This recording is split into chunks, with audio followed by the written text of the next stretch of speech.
All right, it's 24 minutes before 7 here on the program, and we're talking very serious issues. In fact, it's so serious that we could very possibly be seeing water restrictions placed on us nationwide. Minister Nomvula Mokonyane has warned that the dam levels have dropped severely throughout the country. The Free State and KwaZulu-Natal have already been declared disaster areas due to the drought. The national water crisis has affected 2.7 million households.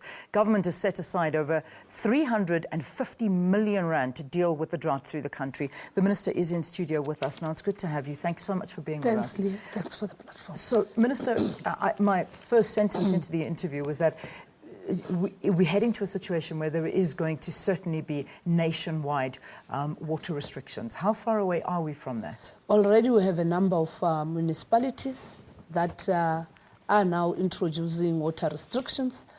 Rainwater had to do this because of the extent of the evaporation of water because of the heat wave that was in Tshwane and in the areas of Johannesburg. Over years, South Africa never applied water demand management, and application of restrictions is, amongst others, that kind of a situation.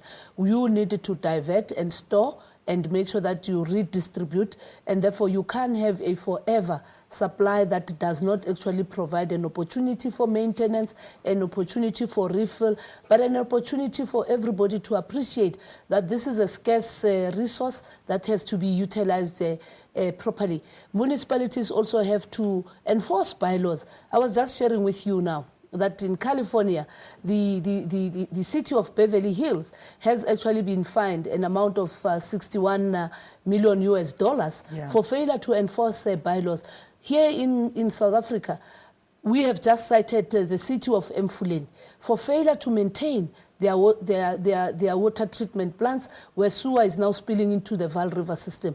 The municipal manager has been cited because we can't afford a situation where conditional grants are given to municipalities.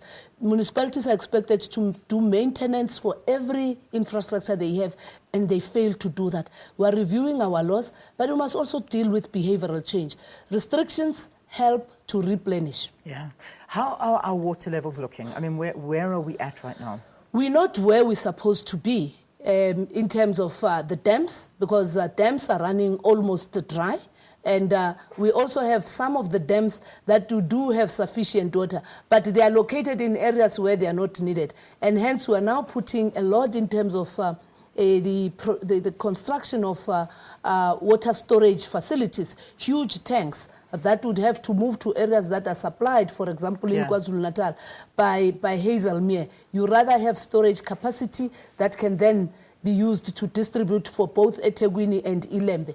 We are also intervening in terms of incapacity as part of back to basics. We have actually, together with the provincial government of KwaZulu-Natal, taken over Umkhanyakude municipality in KwaZulu-Natal so that then we make interventions. As I was coming to the studio, we're discussing with the Premier of the Northwest on the interventions we must do in the Northwest, in Ngakamudiri, but also in many other places. We have been given a go-ahead to go into those areas, but you have municipalities that resist change. And hence what President Zuma said in the National General Council of the ANC to say, let's review this thing of saying every municipality in South Africa can be a water service authority when they don't have a technical capacity, indeed, when they can't even produce a water master plan, and when they can't also generate revenue. And hence also through the demarcations board, we're looking at the capacity of local government and their viability. But we also are looking at how you and me behave. How tonight, me and you are going to remove this makeup. Do we have to run a full tap, or do you have to work and ensure that you can afford a wet wipe? And do you have to use a full basin and running water to brush your teeth? Do you have to use a shower as a studio? Get in and get out. Stop irrigating, and there must be penalties. Enforcement has to be applied. The other thing, we're moving away from the dependent on surface water. We'll explore groundwater. We've got sufficient groundwater. We're looking at desalination, cleaning of ocean water so that it can be used differently. We're also dealing with the issues of construction with the construction industry and the relevant departments, so that then we move away from also construction that is highly dependent on the use of water.